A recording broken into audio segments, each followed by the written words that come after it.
नमस्कार बच्चों।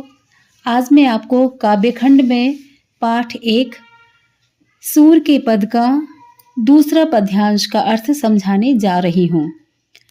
मन की मन ही माझ रही, कहिए जाई कौन पे ऊधो, नाही परत कही।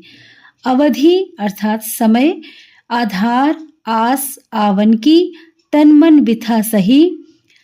आवन का अर्थ होता है आगमन, आधार का अर्थ होता है आधार। अब इन जोग संदेशनी सुनी सुनी, विरहनी विरह दही। विरहनी का अर्थ है वियोग में जीने वाली। चाहती हुती गुहारी जितई है ते, उतते धार बही। सूरदास अब धीर धरही, क्यों मर्यादा ना लही। मर्यादा का अर्थ है मर्यादा, ना लही का अर्थ है नहीं रही। बच्चों, अब मैं इस पद्यांश का आपको अर्थ बताने जा रही हूँ। इन पंक्तियों में गोपियां उद्धव से कहती हैं कि उनकी मन की बात मन में ही रह गई।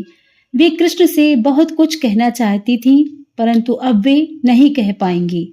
वे उद्धव को अपना संदेश देने का उचित पात्र नहीं समझती और कहती हैं उन्हें बातें सिर्फ कृष्ण से कहनी है, किसी और को कहकर संदेश नहीं भेज सकती।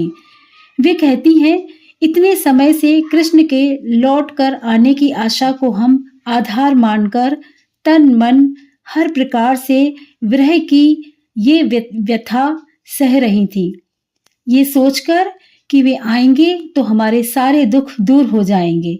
परंतु श्री कृष्ण ने हमारे लिए ज्ञान योग का संदेश भेजकर हमें और भी ज्यादा दुखी कर दिया है।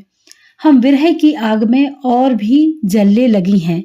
ऐसे समय में कोई अपने रक्षक को पुकारता है, परंतु हमारे जो रक्षक हैं वही आज हमारे दुख का कारण है। हे उद्धव, अब हम धीरज क्यों धरें, कैसे धरें, जब हमारी आशा का एकमात्र तिनका ही डूब गया है। प्रेम की मर्यादा है कि प्रेम के बदले प्रेम ही दिया जाए। श्री कृष्ण ने हमारे साथ छल किया है, उन्होंने मर्यादा का उल्लंघन किया है। अब मैं आपको इसी पाठ के तीसरे पद्यांश का अर्थ समझाने जा रही हूँ। हमारे हरि हारिल की लकड़ी,